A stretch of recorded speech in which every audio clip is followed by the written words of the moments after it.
Question: do you consider yourself a harsh critic? Well, in at least one area of your business, I think you would do well to be a harsh critic, and that is with regard to your marketing. Now let's take a look at being a harsh critic of your own marketing on the Cheeky Sales Coach. What do I mean by harsh critic? Well, a lot of times what falls into marketing is pretty much anything that we think might be fun or interesting or get our name out there, splash something in the media, get people talking, right? Remember, I defined it as everything that happens before you ask people for their money? True enough. But that doesn't mean that every penny you spend can just be thrown into the marketing budget and called marketing. On one hand, marketing is an expense. It cannot have a return on investment. True enough. But on the other hand, it has to do its job. Remember, absolutely everything has to do its job. That includes your marketing. So you need to get something for your money, even though you don't necessarily get sales as a direct result. So here are 6 or 7 questions you need to ask yourself about your marketing. Question number 1, what purpose does this serve? In other words, where does it fit in the marketing funnel? If what you're doing is spending money and it's a legitimate piece of marketing, is it intended so that people will remember you? Is it intended to get your brand out there, to let people know that you're not just another person who does this thing, you're special, or you've got a certain sense of humor or whatever? And I'm not kidding when I say, where does it fall in the funnel? When you've got a funnel where you take people through marketing and you gather up some prospects and some leads, and then you stuff them into the funnel, and then with luck, they come out and head over to the sales funnel. How do you do that? What does this expense get you? And there's a lot of things that people do that have just never been clear to me how it actually gets them, anybody, into their funnel or get them from marketing into sales or whatever it might be. So that leads to question number 2. Is this just a vanity project? Many times people will say, well, I have to have these really expensive business cards because that way I'm super cool. And I have seen business cards printed on metal. I have seen them made out of wood. I've seen all kinds of really cool stuff that costs sometimes over $1 a card. And then, of course, they're reluctant to hand them out to anybody. They want to show them around at parties. They want everybody to know they have the super cool business cards, but they don't send them anywhere. I'm sort of on the opposite end of that. My business cards cost 10 or 15 cents a piece. There's nothing fancy about them. They have a way to contact me in case you want to, and I spread them across the earth like Johnny Appleseed. So you have to know what the purpose is. When you look at all of the marketing activities, what do you do? Question number 1, where does this fit in the funnel? Question number 2, is it just a vanity project? Again, there's some things that I might consider vanity that you might not. So some people put their name on their business cards. In some professions, that's just considered to be the best thing to do.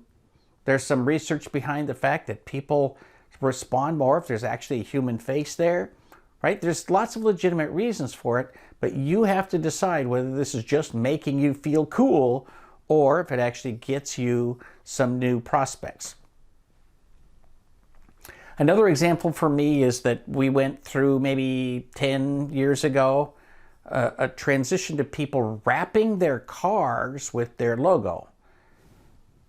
What does that do for you? Where can you point to a place in the marketing funnel where you say, this is going to get people to know your brand, understand your brand, know that you exist, Go ahead, go to your website and go do things. One of the funniest things I think that people do is put QR codes on their car or on the side of a bus or something. And I always think, how many times have you seen somebody whip out their phone, try to find their QR code reader, and then go chase a bus or a car so they could find out what you wanted them to know?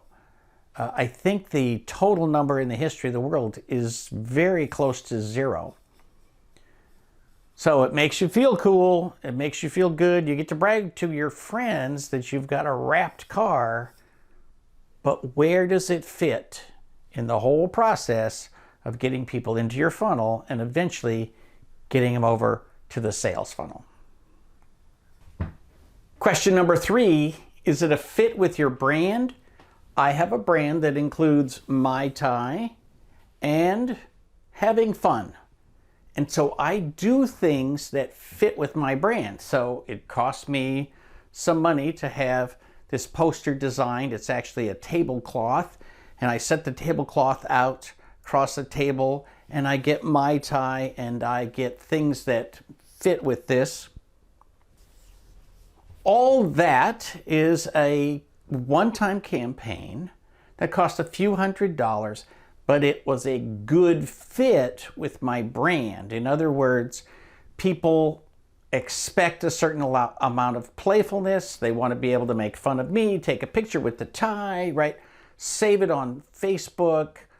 All of that allows me to say this is fulfilling a purpose, and even though it costs a little bit of money, I'm getting something I can specifically point to and say, people recognize that branding. On a related question, question number 4 is, how much sales could you buy if you took that money from that project and instead of doing marketing, you did sales? Remember, sales is something that should have an ROI. So that would be something like actually an advertising campaign that gets people into your sales funnel. So if you could spend the amount of money on that, let's say I spent $700 on this campaign, not too much money, but would that $700 have been better spent on Google advertising or on paying somebody to pick up the phone and make 1,000 phone calls? So you have to always do this calculation. That's why I say I want you to be a harsh critic. I want you to really be hard on yourself about, am I just having fun, right? Is this my vanity project? Or would that money be better spent in some other kind of marketing? Or, to be honest, would that money be better spent on sales? On a somewhat related note regarding sales, I do have to remind you, there are people who will do all the things you don't like to do. There are people who will stuff envelopes. There are people who will make phone calls. There are people who will try to fill your sales funnel in exchange for dollars. So remember, you don't have to do the whole passive marketing thing. You can do an active sales campaign as long as you're willing to take that money from bucket A and put it into bucket B. Question number 5, how would you do this differently next time? In other words, whether it is creating a sign that you're going to use for a certain amount of time, or printing up your business cards, or getting a tablecloth for an event, or buying bumper stickers, whatever you're doing with marketing, how would you do it differently next time? In any buying process, whether it's a product or a service, we learn lessons.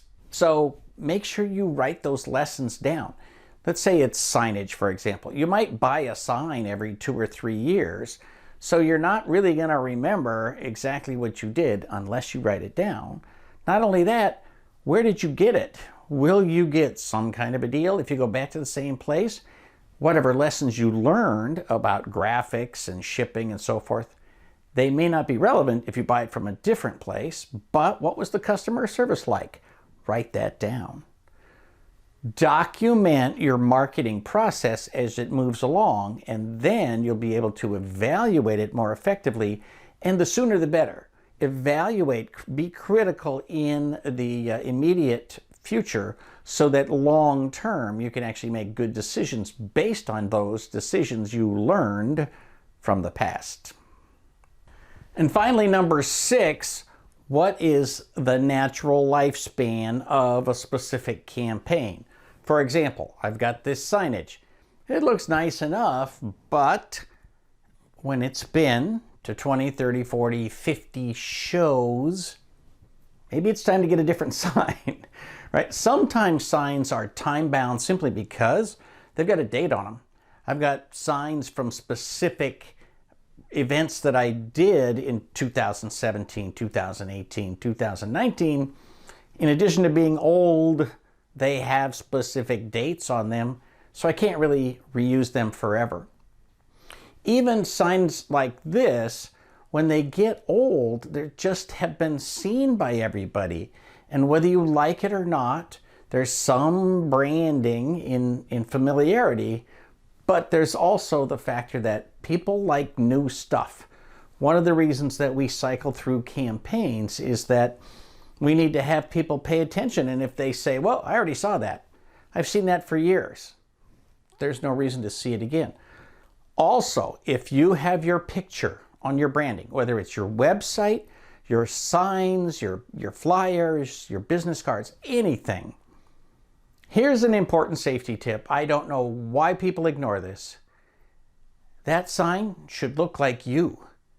It should actually look like if you walked in a room, somebody would recognize who you are.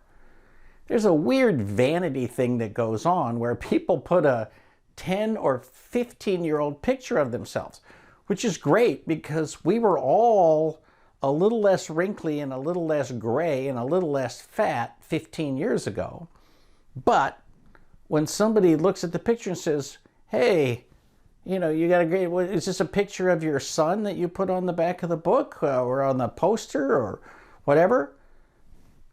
It seems odd and it draws attention to itself. If you just look like you, well, then it doesn't draw attention, at least it doesn't draw negative attention to itself. Final note on this topic, all that old stuff, whether it's a business card, letterhead, logo, website, everything ages. There really is a natural age to everything. If you go on Google and you look up AT&T logo and then go up to the top and click images, what you're not going to see is 42 different color variations of the exact same image. No, what you're going to see is that every few years, AT&T has changed their logo from this to that, a little bit of more modern styling and then something a little more classical, more outlines, fewer outlines, more stylized, less stylized. It evolves through time. And again, pick any other brand, Coca-Cola. You know, they make money selling their old stuff with their old logos and their old branding. It's time bound, and that actually adds a certain appeal to it. If you're doing something like that, totally cool. Do it on purpose. Don't have something where people look at it and say, wow, you haven't updated this since 1995. Good for you for sticking with the oldies. Nobody wants that. Whether you like it or not, you just have to spend money looking like you actually have done business in the last 10 years. And I'm sorry that that's the way it is, but then maybe I'm a harsh critic as well. I know it's hard for many of us to be critical of our own stuff, the things that we've done, the things that we've created, but the reality is everyone else is going to be a harsh critic of your stuff as well. So you need to practice being your own harsh critic so that you can just walk away from things that no longer fit the branding that you want for the next 5 years. Leave questions if you have any questions. I'll be happy to give you feedback on anything you've got going on. And in the meantime, go spend a week evaluating your marketing. For the Cheeky Sales Coach, this is Carl Palachuk wishing you the best of luck in everything you do. Call to action. Like, subscribe, and ring that bell so you won't miss a thing.